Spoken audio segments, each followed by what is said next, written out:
Why don't we go ahead and start, and I'll just open it up and say a couple words and turn it over to anybody who wants to say anything. Martin Frost was first in the queue, but I know there are people just kind of raise their hands, and I'll do my best to recognize you. And Grayson Moore from the former members of Congress is hosting it, and we thank FMC and Grayson for his help in working us out. So FMC thought it would be a good thing, since most of us either served with or served under, or else knew Jimmy Carter in a lot of different ways. And certainly he was a most extraordinary human being, different from almost any other president, and certainly in my lifetime, in terms of his intellect, in terms of his passion and commitment. He was a man who faced great challenges, but also did a lot to help change the course in this country. The whole deregulation movement began during the Carter years, and as well as the focus on human rights and overseas really began during the Carter years. So many other things that he did that we are still dealing with and living with. And I would just mention one personal experience, and I'll turn it over to Martin. I was elected in 1976. I see my colleague Nick Rahal and Ronnie Flippo may be on. I don't know who else is here from that year, but I think Carter was a big help to me. I'm not sure I would have gotten elected without Carter. He did very well in small towns and rural America. He did not carry Kansas. Bob Dole was on the ticket with Jerry Ford that year, but he only lost Kansas by about 4 points, which was better than most Democrats had done over the years. And I don't think there's any question that the Carter-Mondale ticket was very responsible for my own narrow victory over an incumbent that year, but also was helpful for years afterwards in terms of my engagement and involvement in rural issues, farm issues, because Carter played very well in small towns in rural America. He had those values, and I think that a lot of that is something that we're trying to recapture as much as we can. But from a bipartisan perspective, his values were extremely important in helping us cope in very, very difficult times. So I have that personal, and we all probably have personal stories. So I'll first turn it over to Martin, and then anybody who wants to say anything, either raise your hand or just chime in. So Martin, I'll go to you. Thank you, Dan, and thank you, FMC, for hosting this. One of the things I would like to talk about is that Carter ran a very unusual campaign. First of all, I agree with everything Dan just said, but he ran a different kind of presidential campaign, one that let the local people have a major say in events in their districts and their state. This is unusual in presidential politics. Usually the national campaign wants to dictate what happens. I'm going to give you two short stories. The Sunday before the general election in 1976, there was a major decision to be made. The campaign wanted to do one of its closing events that Sunday in Texas, and they wanted to do one in the Dallas-Fort Worth area. I was the North Texas coordinator for the campaign. The money people wanted the event in Dallas. The rest of us wanted it in Fort Worth, because at that time, Fort Worth was a Democratic city and Dallas was a Republican city. The national campaign ultimately listened to us, and we had an event at the convention center downtown Fort Worth the Sunday before the election. Over 10,000 people attended. It got great television, and it was one of the best closing events you will ever see. The other situation occurred in September. Early in the campaign, they wanted to come to Dallas and do an event. And again, some of the money people, the big shots in the party, wanted him to speak to a group of white Protestant ministers. As the local campaign chairman, I said, and some others said, we have enough religion in the campaign right now. Let's do this event with young business and professional leaders in a group called Dallas 40. Now, what happened? The campaign ultimately decided we were right and scheduled the event with the young business and professional leaders. Between the time that decision was made and when Carter actually showed up in Dallas, the Playboy magazine appeared, and in it he had his comment about the lusting in his heart. If they had had this event before a group of white ministers, that would have been the only story and would have dominated the day and perhaps even the rest of the campaign in Texas. This was an unusually run campaign. They picked competent, experienced local people to make these decisions, and then they listened to the local people. Most presidential campaigns do not always do that. I have a great affection for Jimmy Carter. I think he was a terrific president, and I think he will be remembered in retrospect in a very great way, both for his presidency and for his post-presidency. And Dan, I'll turn it over to our friends. Thank you. Thanks, Martin. And I'm sure you had some input into that decision. And as you did on almost every political decision that came out of the state of Texas while you were in the political world. So let's move. I see John Sarbanes' hand is up. So I'm just going to go with the hands right now. Yeah, thanks, Dan. I'll be pretty quick. Thanks for pulling this together and the former members pulling it together. Just on that last observation, of course, one of the challenges these days is how do you match or connect these big data models that a lot of the political consultant world has gotten sort of obsessed with. How do you connect that to local knowledge? Because if it's not informed that way, it can misfire quite a bit. I think we've seen that over the last few cycles. So that local perspective is obviously super, super critical. My perspective on Carter is that my father ran in '76 for the Senate. He'd been in the House for 3 terms at that point. So he was running with Carter. So we had Carter in here in Maryland on a number of occasions. I got a chance as a youngster then to meet him. I was a teenager. But then later on, I was at the Venable law firm, and Venable's DC office was first established by Ben Civiletti, who had been a lawyer at Venable for many, many years.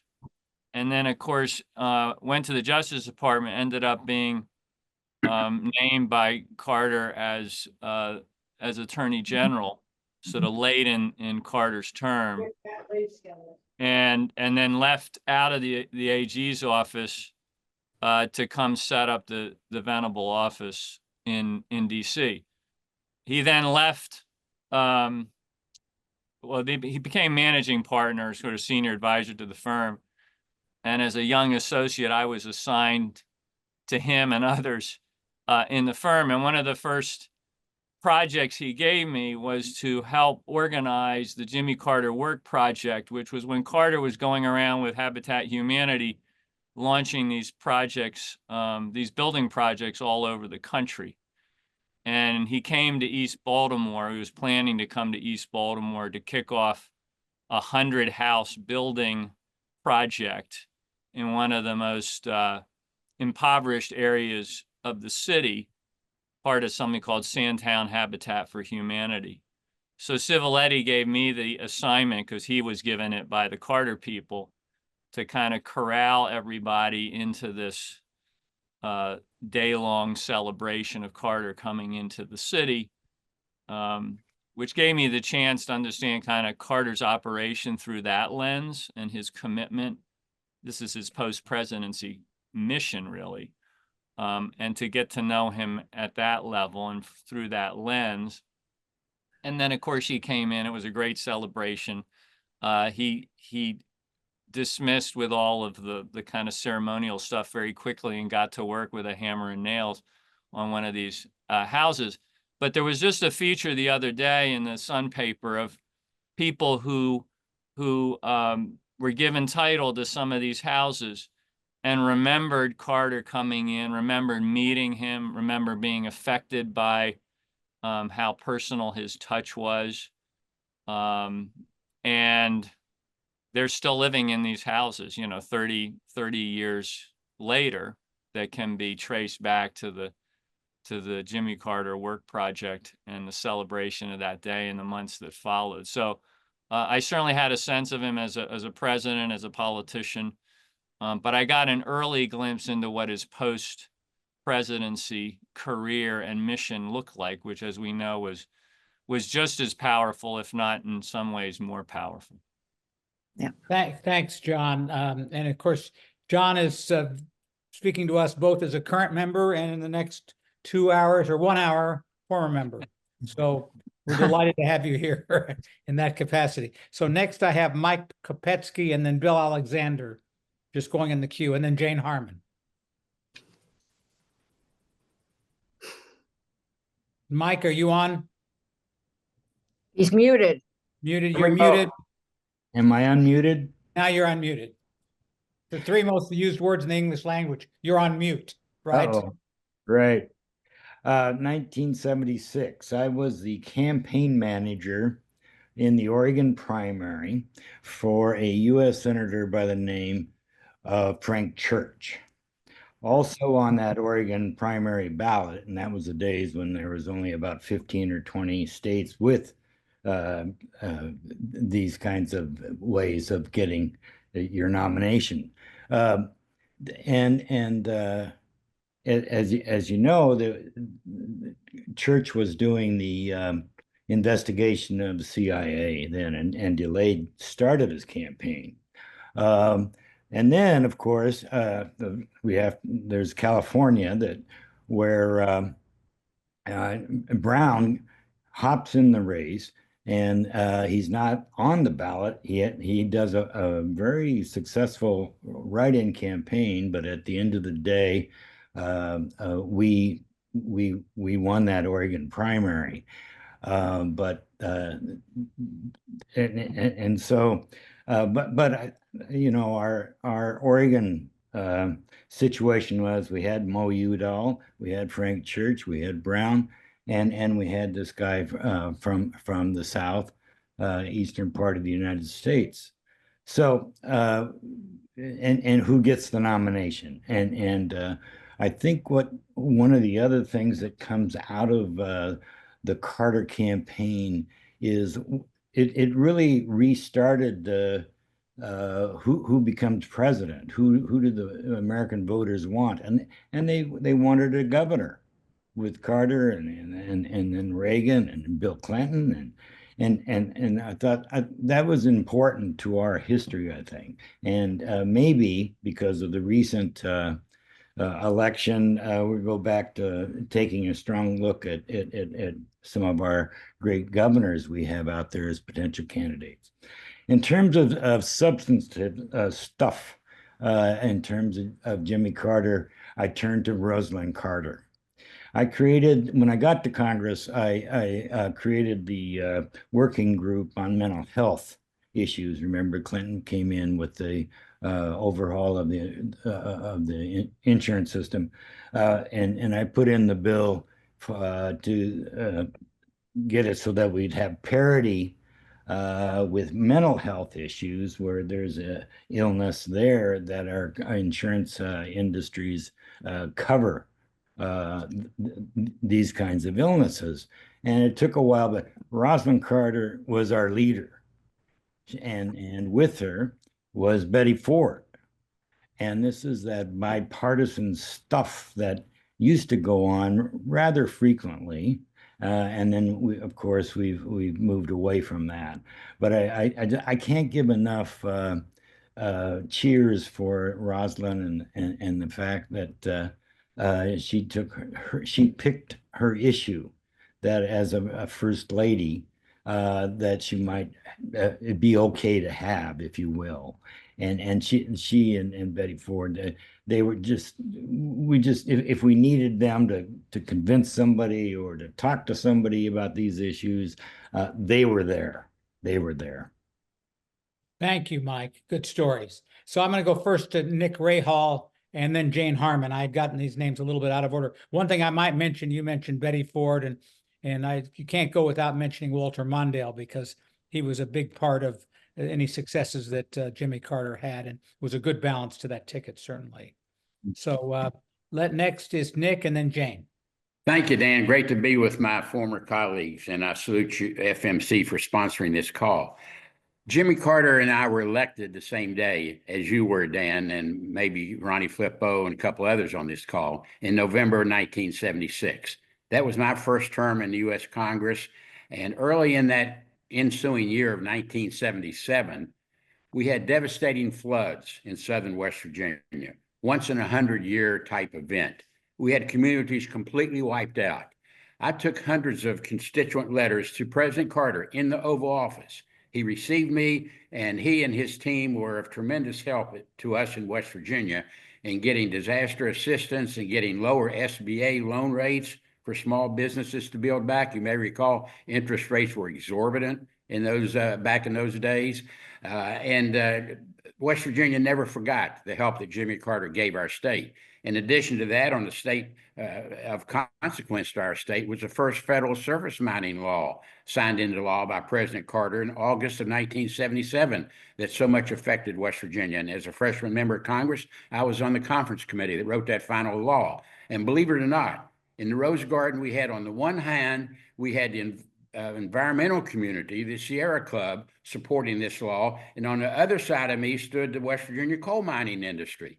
Now, can you ever imagine that today, both the coal industry and the environmentalists supporting the same piece of law? Anyway, West Virginia remembered Jimmy Carter. We were one of 6 states that went for his reelection in 1980.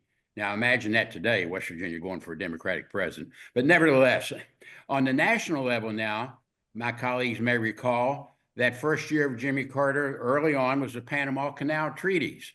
Robert Byrd from my home state of West Virginia, who had just been reelected to the Senate, came out in support of those Panama Canal treaties. He was a majority leader of the United States Senate. And Jimmy Carter and his staff, not so good staff, Jordan, kept pressing Robert Byrd to bring those treaties up for a vote. Byrd kept responding, Mr. President, I don't have the votes yet. I don't think you want to lose this vote. So Byrd continued in his meticulous manner, took a delegation down to Panama. They examined every grain of soil they could, talked to every individual they could, came back and built a coalition of support for the Panama Canal treaties in the U.S. Senate. It cost Byrd big time back home in his popularity, but he had just been reelected, so he had time to overcome that unpopular vote. And thanks to Robert Byrd, Jimmy Carter got the Panama Canal treaties passed through the Senate, and he respected Byrd every day after that. So I guess what I would say here, Jimmy Carter was a smart, compassionate individual. His staff came to Washington thinking they were going to change the world. They found out quickly they couldn't. One quick example of that is Hamilton Jordan coming to meetings in Robert Byrd's majority leader office and putting his feet up on the table. Robert Byrd looked at him and said, I don't care who you are chief of staff to. You don't put your feet up on the table in majority leader of the Senate's office. And that's just an example of how arrogant some of his staff and incompetent some of his staff was. You know, it's funny, when I was at the Department of Agriculture, when Robert Byrd said something, I would shake in my boots. So I was from a different school than Hamilton Jordan was. Jane Harmon, who I think Okay, you served in the Carter administration. I did. I actually worked for him. So a few stories that are at least good memories for me. I was chief counsel of a Senate subcommittee until 1976. My senator, John Tunney, lost re-election, and I had hoped to become an assistant AG. That was my aspiration. I'm not sure I was qualified, but that's what I wanted to be, until I learned that blanking on his name, Carter's nominee for Attorney General, who is who, Dan? Griffin Bell. Griffin Bell would never hire a woman for a big job like that. So forget all about it. And then Jack Watson, who was head of the Carter transition, called. I didn't know Jack Watson. I did know Stu Eisenstadt very well, but Jack called and said, I'm looking for a deputy. Would you be interested? And I really wasn't sure that would fit me, but I went over to the White House. You know, it's a seductive place. Right after Carter was sworn in, Andy Young was there, whom I knew, and the rest is the rest. I signed up. I was there at the beginning and don't regret a minute of it. Three things I want to tell you about. One is that I took the minutes of cabinet meetings. That's the way we did it back in the day. And Jimmy Carter personally edited my minutes, including correcting my spelling mistakes. I don't know how he had time to do that, but he did that. Very early in the administration, I was in the Roosevelt room for some meeting, and I met a guy named Sidney Harmon, who was the deputy commerce secretary. And that's where we met, in the Roosevelt Room. And, you know, the rest of that is the rest of that. And Carter was very proprietary about us and always kept in touch with us. Third story is, I just wrote an op-ed about Carter's moral clarity, which is what two things: moral clarity and humility are things he brought to the White House that nobody since him has really brought. Moral clarity didn't mean he was always right. Just to remind you all, one of his favorites from his travels in the Middle East was Hafez al-Assad, whom he thought was a great man. I personally disagreed with him. He said, no, you're wrong. Well, oops, I don't think so. But the last story to tell you is that I ran for Congress, first time I run for anything since junior high school treasurer, which I lost. In 1991, I started my campaign to be elected. And I was ripping through envelopes in my campaign mailbox. And all of a sudden I noticed, oh my God, I just ripped up the presidential seal. And there was a letter from Carter with a $500 check. And it said, we wish you luck. When you're elected, here's a small contribution. When you're elected, you will represent not only the people of California, but the Carter family. And I don't know if the rest of you, maybe you got those checks too, but it was so unbelievably meaningful to me. And of course I framed it and I have the letter and the canceled check and all the rest of it. But he was, in addition to an underappreciated president, thank goodness that's catching up, he was a wonderful mentor and friend. That's great, Jane. And of course, I remember fondly Sydney and how he could recite Shakespeare and everything else from memory, so you're a great couple and you're a great person even after that period of time. So thank you. Let's see. I don't see anybody else. So anybody who wants to speak, open up right now. Senator Johnston, you were around during those days, I know.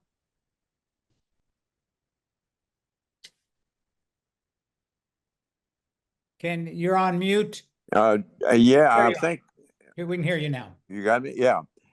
Well, I was Carter's campaign chairman in 1976. Those were great days because we were just 3 or 4 years from having gotten rid of segregation. So as campaign chairman, I, on the one hand, stressed Carter's business credentials. On the other hand, here was finally a guy who could represent the Black community. And our campaign was largely to be sure that we had all the Black community. Well, as it happened, we won Louisiana by a close margin. And on the night of the election, Louisiana was the margin of victory. And I thought, well, isn't that wonderful? I was so proud. On the other hand, I was just a little bit afraid because I was afraid I was going to be blamed if anything went wrong. Well, Carter and I got along very well and worked together. However, his first thing, if you remember, was his water projects. He had a whole series of water projects which he wanted to stop, and I was the brand new chairman of Energy and Water Appropriations, and Red River Valley Association navigation was the biggest issue in Louisiana. So I had to put in an amendment to stop Carter's water projects as our first thing. His committee chairman stopping him on his most important thing. But after that, we then got into energy, and some of you, I don't think anybody here was on that famous conference committee that lasted 16 months on natural gas policy. In the Senate, those of us who wanted a deregulation had one vote to spare, and in the House they were 2-1 against us. But Carter, with really through Jim Schlesinger, helped us get the Energy Policy Act, which called for deregulation over a period of years, and it was probably the most successful single bill I was ever involved with, because on 1/1/85, which was the day on which the final deregulation came in, the price of natural gas actually went down, and the quantity of natural gas available to the country went way up. So it achieved everything that we thought we did, that we wanted to achieve. And of course, Carter was great on deregulation, on airlines, and all other sort of things. I think that was one of his most important victories. I've seen him, of course, since he was president, and he seemed very, very content and very involved. His election integrity issue was worldwide. I was down in Nicaragua when they had that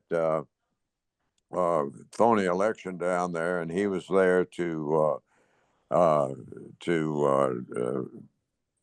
be sure that the issue was properly done. It was great working with him, and what a man of integrity.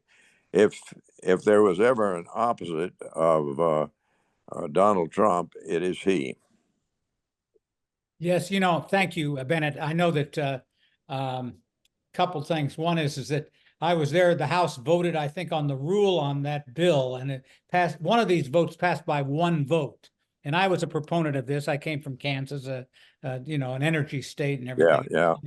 I thought over long term it would be a transformational issue, and it turned out to be transformational. Indeed, it did. We bear the benefits of that, as well as some of the other deregulations were not always smooth, but in large part they were positive for our country. So I think so. Thanks for your help. Let's see, who else on this would like to say a few words? Well, I'll start with one story, then anybody else can talk. So in 1999, Jimmy Carter, I got a call when I was at the Department of Agriculture, and he says, "I'd like you to come and dedicate the Jimmy Carter Boyhood Home in the National Park Service. It was going to be a National Historic Site."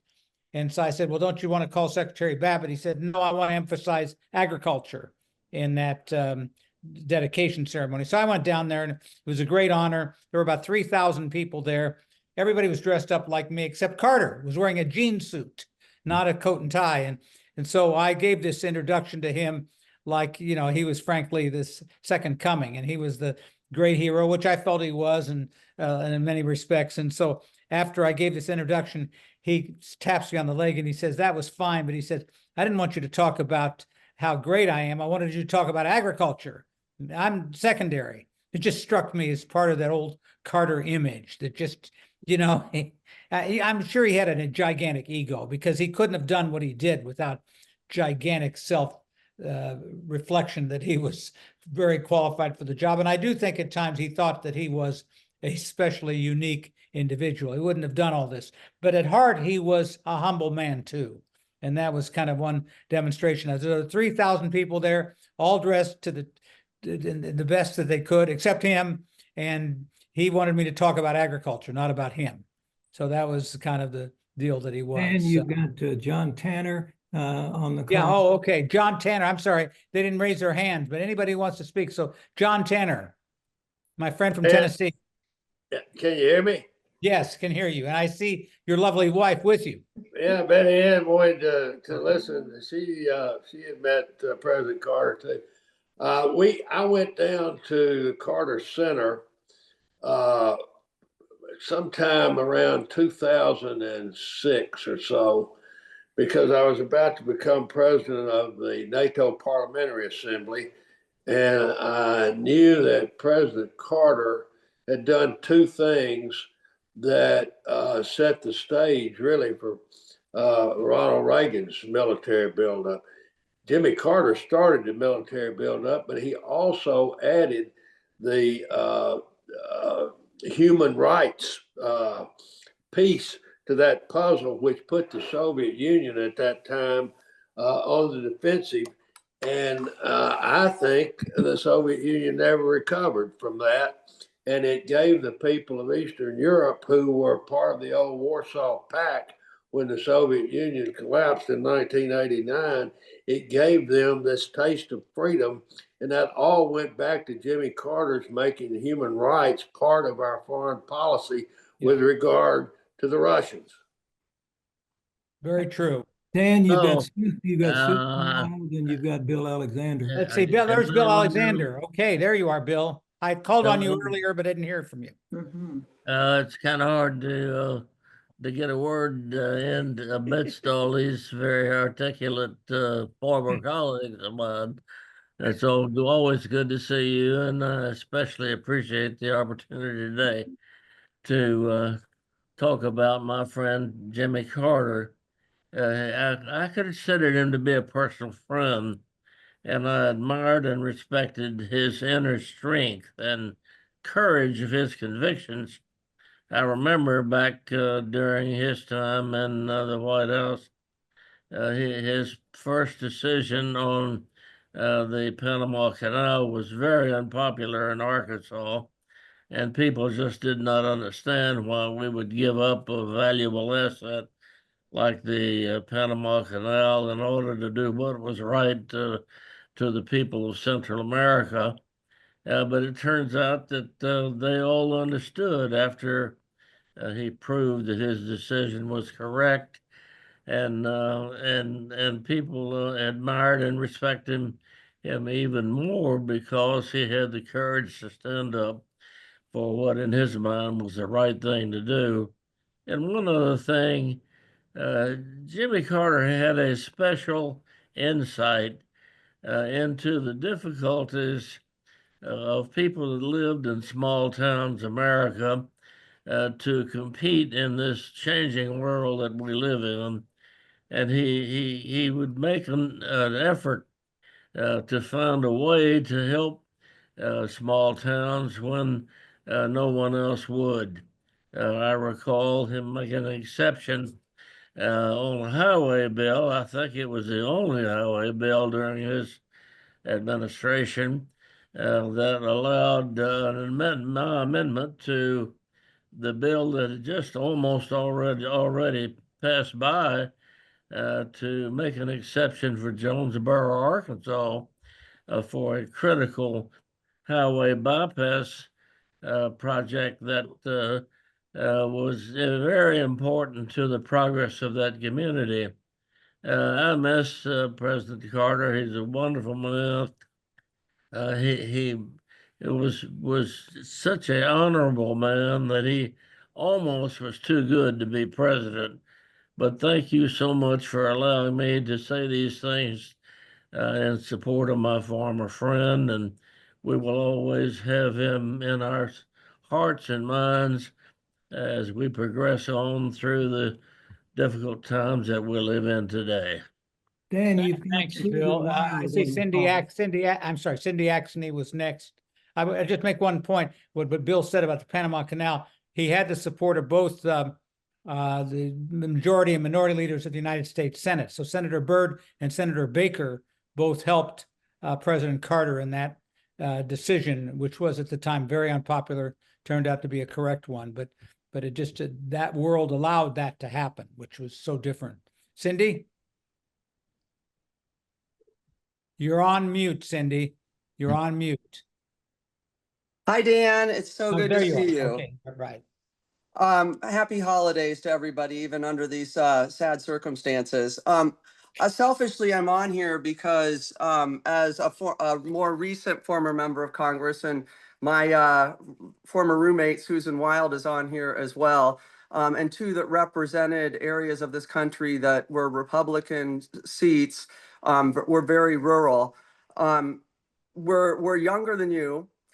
And I'm here because I needed a boost from people that knew President Carter. In 1976, when you all were joining him to make our country an even better place for all of us, I was dressed up in a Betsy Ross a costume for the bicentennial parade. And I remember the patriotism of 1976 and felt such pride in being an American.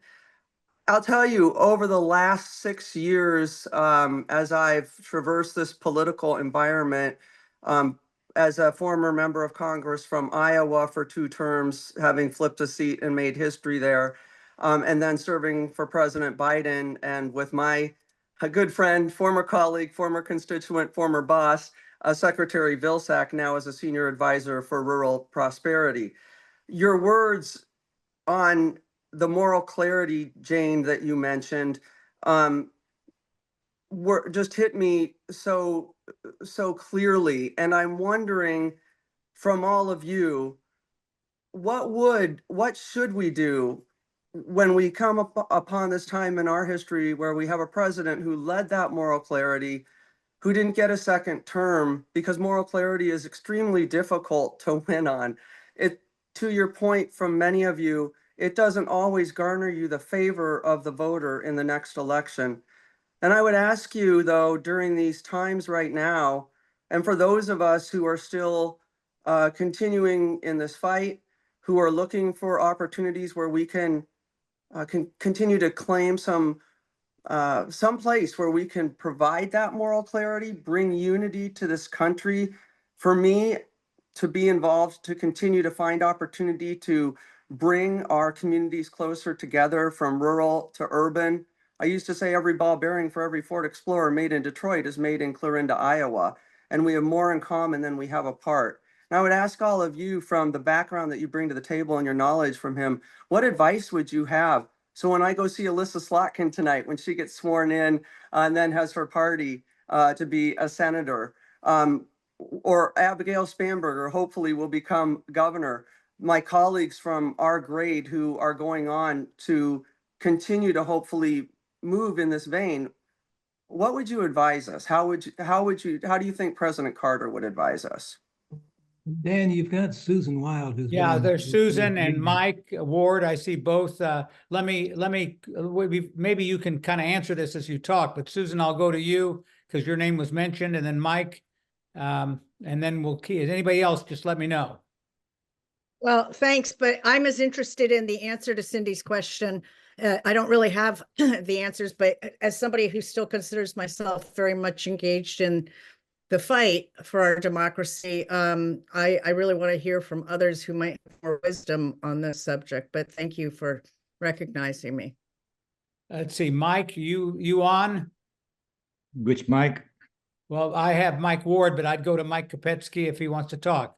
But Mike Ward, I don't know if you have any comments on this or anything else that you might want to share with us.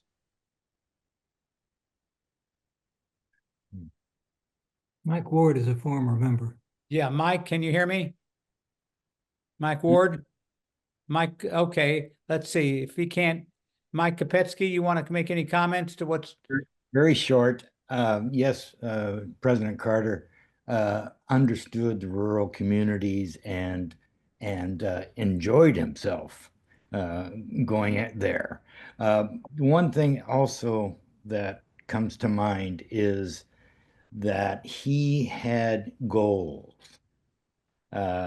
personal ones, that he wanted to see fixed and attained. And the one I'm talking about now is the Camp David Accords. He didn't need to take on that issue, but he did. And it's alive today because he made it, he brought people together and it, you know, it's still valid today. And that's, as members, I think we know that sometimes, you know, we've got a great idea, we get it passed, and 10 years later or 15 years later, somebody says, oh, this is out of date, and change it.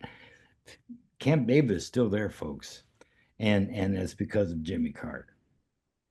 And I think that's what we need more of from members, is not just getting elected by because they're pro-gun or anti-gun, you know, or pro-tax, anti-taxes. We want them full-bodied and full of understanding some of the challenges that especially House members, I think, see in their communities, and okay, let's fix it. Let's see Ronnie Flippo. Ronnie, can you hear me? Do you want to make any comment? Danny, can you hear me? Yes, I can hear you fine. Great. It's so good to see all of you. I just had such respect for President Carter. As you probably won't recall, but he opened his 80 campaign in my district, and I got to know he and Mrs. Carter closer. And I've always been so proud to serve with President Carter. And I think he's upheld the highest ideals of any president. And we're going to miss him a lot. Danny, I just a word about mine and yours. You and I went to the Great Wall of China together, Right. and you remember losing your cowboy hat I and did. then donating it to him. And Nick, you were senior to me on the Public Works Committee. And so to all of you, good health. And it's always a pleasure to see you. And I have great pride in serving with you. Thank you. Thank you, Ronnie. Great to hear from you. Cindy asked a pretty good question. I'm not exactly sure whether it's, what can we do to get more back to the days of moral clarity and leadership in the country? Or maybe it has to do with, you know, how we elect our president today in an area Carter didn't have to contend with social media, with the metastasis of money in politics, 24-hour news media, and he could run as a true outsider. And it was in the post-Watergate years, of course, so people were looking for a voice of refreshing clarity and morality to some extent. But I didn't know whether anybody wanted to comment. Nick, maybe you have you touched on it, Dan. Get money out of politics. And is that ever going to happen? I don't think so, especially in the wake of Citizens versus United. And that's unlikely to ever be overturned. And so you have this influx of just billions of dollars, both on the right, it started on the right, and now on the left as well. And then you have, besides money, you have the media, the 24/7 talk shows that have to come up with something to say 24/7. And they have to have the ratings. And by golly, if the American people agreed and got together, a lot of these media networks, 24/7 talk shows would be out of business, and they know it. So therefore, they have to continue to stoke the flames of polarization, of division, because they get right hand on one network, left hand on another network, and they get them on there saying these crazy stuff. And guess what? It drives up their ratings. And guess what ratings mean? More advertising dollars, more money. And it's just a vicious cycle that I don't see it ending anytime in my lifetime. Dan, a quick comment. John. Obviously, fighting money in politics has been a crusade of mine. I haven't given up on it. I'm not there to fight the same battle, but I think we have a lot of our colleagues who continue to be very committed to that, and there's a path forward on it.